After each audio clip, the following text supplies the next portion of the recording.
Next 9 news में आपका बहुत बहुत स्वागत है। मैं हूं आपके साथ अबरारुल हक रहमानी।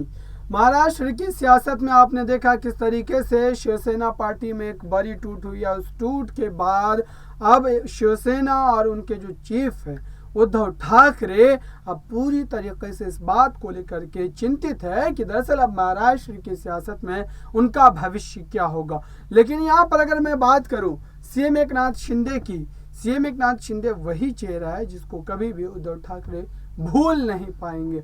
और भूल नहीं पाने की एक बड़ी वजह जो है वो ये होगी कि दरअसल पार्टी में इतनी बड़ी टूट उन्होंने कभी सोचा नहीं होगा। और उस बात को जो एक तरीके से जो है ज़मीनी स्तर पर करते हुए नजर आया वो नेता एकनाथ शिंदे के रूप में आया। और ये बड़ा झटका उद्धव ठाकरे शिवसेना पार्टी को जो है पहली बार देखने को मिला।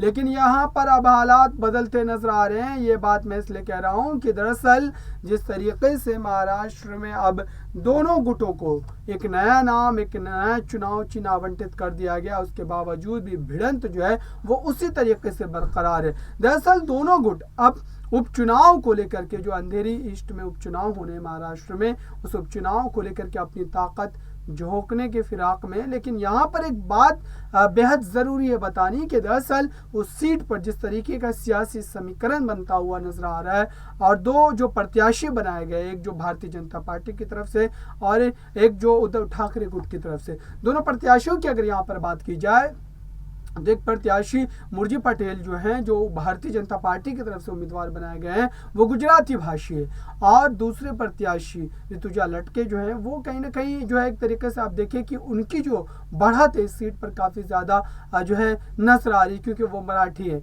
और ऐसे में गुजराती बनाम मराठी की लड़ाई इस उपचुनाव में देखने को मिल सकती है। और अगर यही लड़ाई अंतिम दौर तक चलती रही तो फिर उद्धव ठाकरे के जो उम्मीदवार हैं उस सीट से वो जीतती हुई नजर आएगी। फिलहाल चुनाव के नतीजों का इंतजार होगा, क्योंकि 3 नवंबर को मतदान होंगे और 6 नवंबर को इसके नतीजे जो है वो घोषित कर दिए जाएंगे। फिलहाल देखते हैं कि इस बड़ी बगावत के बाद कौन सा गुट सबसे आगे रहता है और बाजी कौन मारता है।